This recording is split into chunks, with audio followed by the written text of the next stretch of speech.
FBI or CIA agents of Reddit, what is the biggest secret you can reveal without killing us?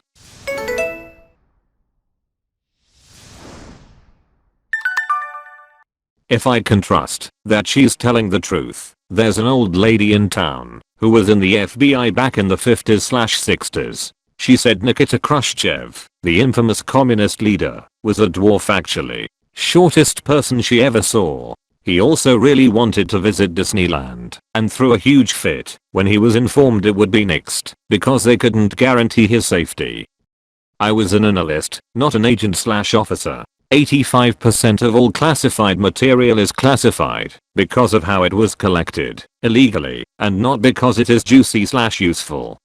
My high school girlfriend worked for the National Reconnaissance Office after college. At the time, they were responsible for analyzing the nation's spy satellite photos. She told me two things. 1. There's a special garbage chute for classified materials. It's in the hallway. When you are new, as a hazing ritual they tell you have to shout your badge number down the chute before throwing in any materials. This is hilarious.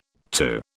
She wouldn't tell me anything about the resolution quality of the spy photos, of course, but she did let it slip that, because Russian sailors will sunbathe nude on the decks of their submarines in the Black Sea, several women in the office would pin those photos up in their cubicles as beefcake photos. So, a few decades ago, US spy photos could resolve Russian penis.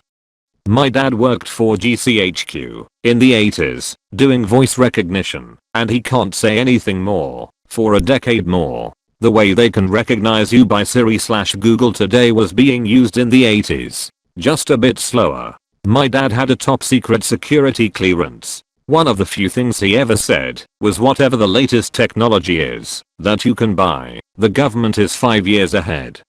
Met an old, retired, CIA spook at a wedding reception. Spitting image of Colonel Sanders, he was amazing. So, I asked him, I don't want you to tell me anything you can't, but I'd love to know, when Kennedy got killed, what was the talk around the water cooler in the office? He didn't halt or pause to think.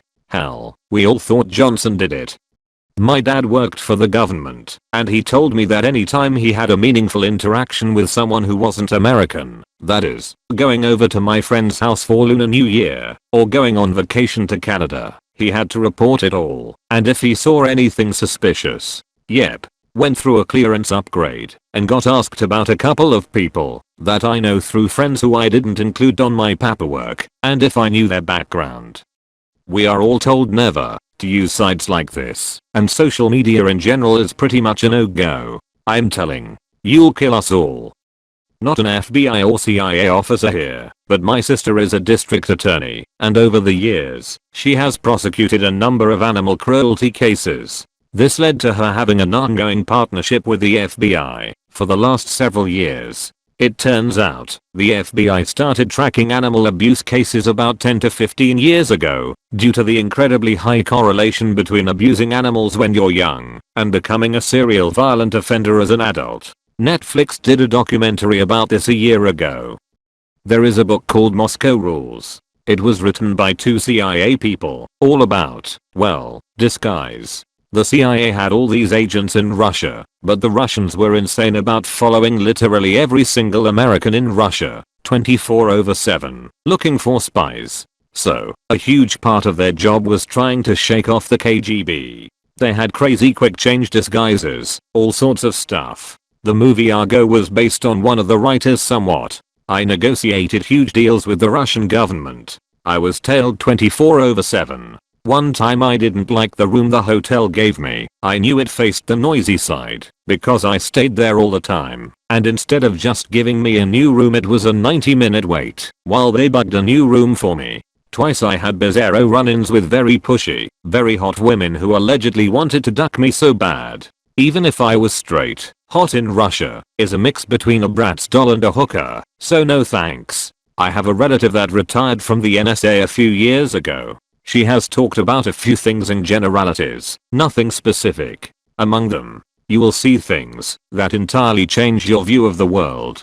People go in there all the time with lofty goals of changing things, and within months those goals are mostly gone. Still, if you want to change things, you work for the agency. If you just want to make money, you work for a contractor. No one cares what contractors have to say. Most people that stay long enough will do it or encounter terrorism. Many people transfer out after a few months, and the average stay is 2 years because of the visuals. Those who stick around for a long time often change for the worse, and many struggles with mental illnesses, become alcoholics, get divorced, and generally lead miserable lives with their work their only reason for continuing. Alcoholism in general is rife in the agency. When you cannot speak to anyone outside the agency about your work, it becomes nearly impossible to confide in anyone close to you. Even if you have close work friends or family, you have to be careful what you say, because not everyone is read into every program.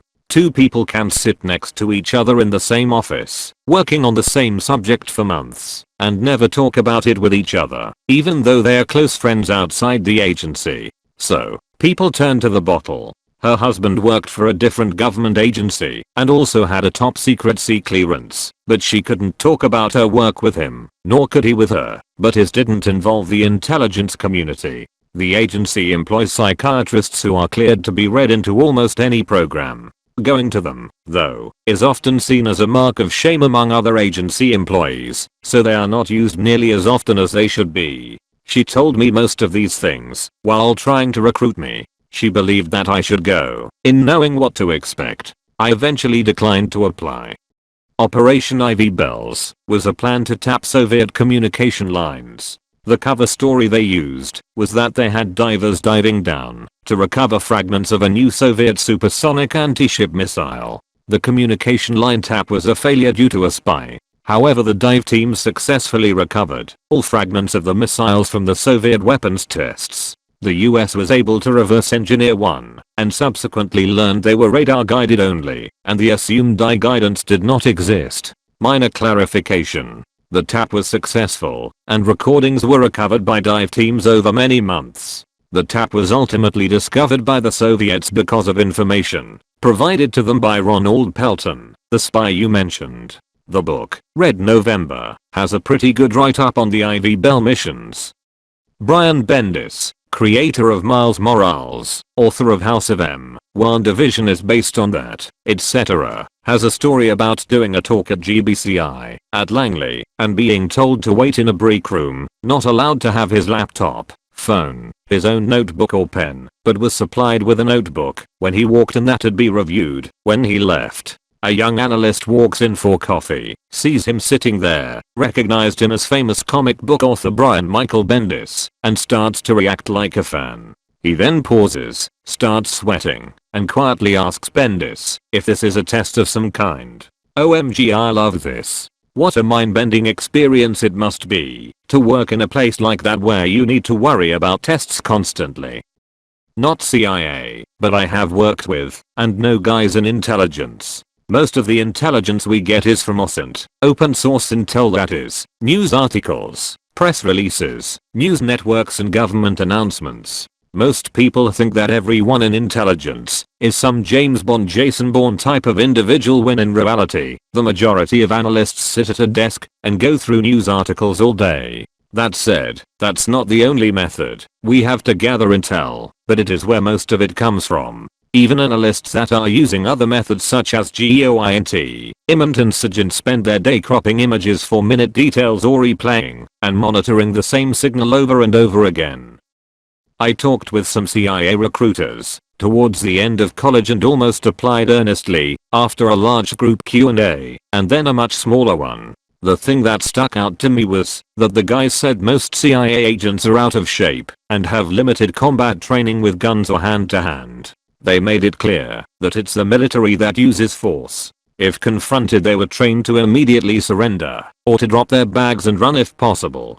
Fun fact, the I stands for intelligence, not incredibly deadly person.